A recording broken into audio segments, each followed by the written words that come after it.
Mereka datang ke kubur-kubur yang dianggap kubur wali songo, dan kuburan yang dianggap keramat oleh mereka, kuburan yang kata mereka mengandung barokah. Nggak ada dalam Islam kuburan yang keramat, kuburan mengandung barokah, nggak ada di muka bumi, tidak ada sama sekali, nggak ada. Kuntu nahaitukum an ziyaratil kubur, dulu aku melarang kamu ziarah kubur, ala fazuruha. Setelah ajaran Islam kuat, silakan ziarah kubur.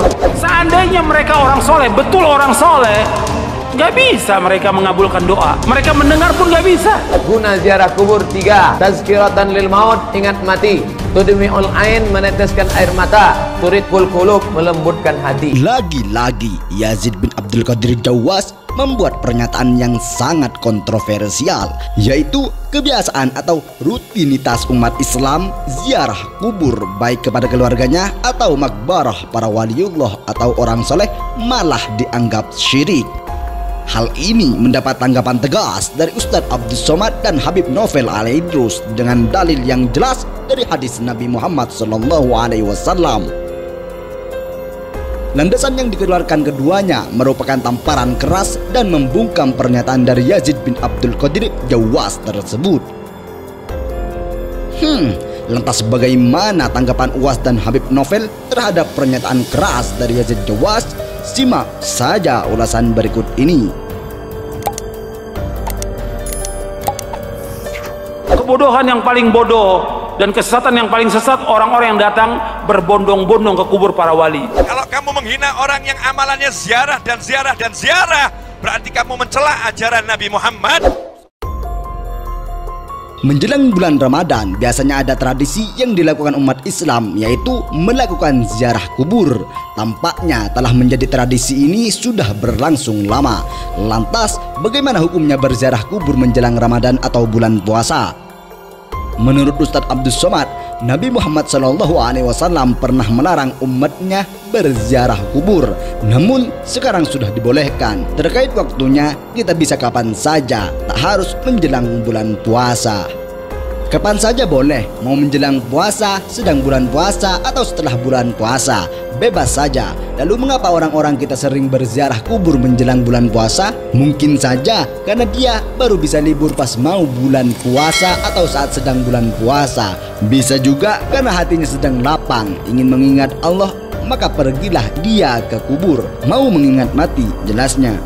Guna ziarah kubur 3, tazkiratan lil maut, ingat mati. Tudmi'ul ain, meneteskan air mata. Turikul qulub, melembutkan hati. Yang hatinya keras, nengok kubur, hatinya lembut. Yang suka shopping, ziarah kubur, berhenti shopping. Katanya, hal ini ada di kitab karangan seorang syekh tentang ziarah kubur.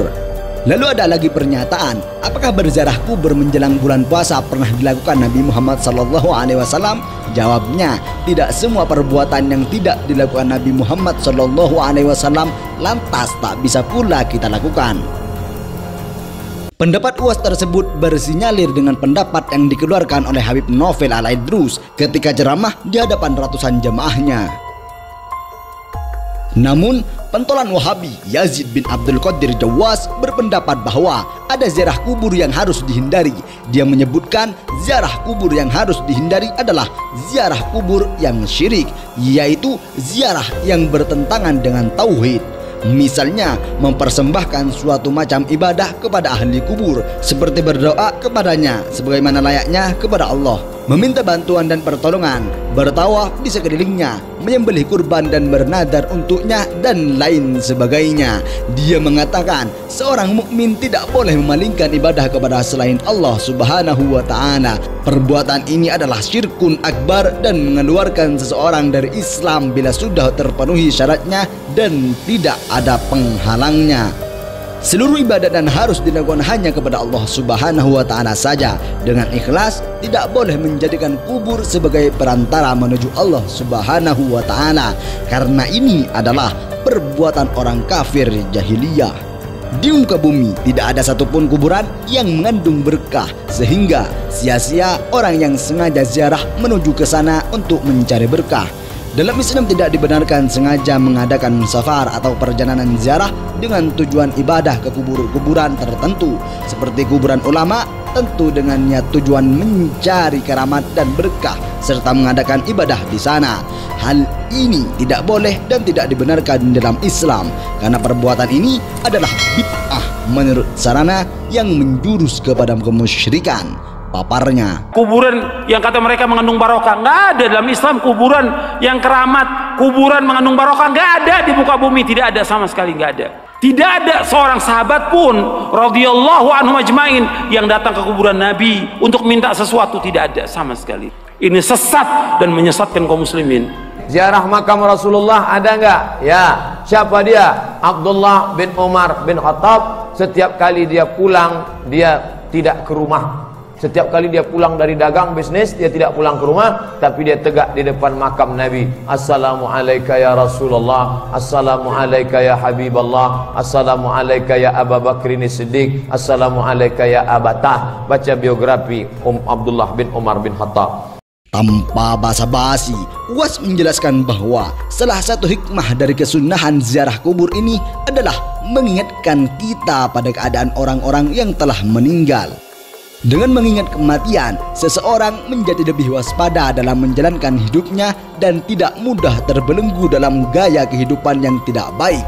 Rasulullah SAW bersabda dalam hadisnya, "Kuntu nahaitukum an ziyaratil kubur, fazuruha fa innaha tuzahidu fid dunya wa tudakkirul akhirah." Dulu aku melarang kalian berziarah kubur, maka sekarang berziarahlah kalian ke kuburan. Sesungguhnya ziarah kubur membuat kalian zuhud di dunia dan mengingatkan kalian kepada akhirat. Riwayat Ibnu Majah.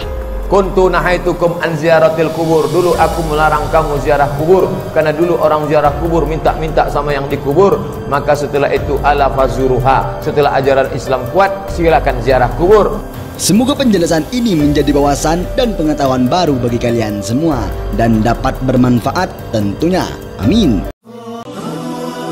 Harta yang kita cari pagi, petang, siang, dan malam itu belum tentu kita nikmati. Maka salah satu investasi akhirat sampai ke alam barzah kita adalah pembangunan pondok pesantren.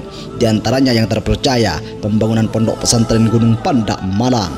Rekening wakafnya BSI 7181981851 atas nama Pondok Pesantren Gunung Pandak. Jangan lupa kontak konfirmasinya 082228470705. Berkah rizkinya, anaknya anak soleh solehah menjadi penghafal Al-Quran, dan negeri ini menjadi baldatun thayyibatun wa rabbun ghafur. Pahala terus mengalir meski umur kita telah berakhir.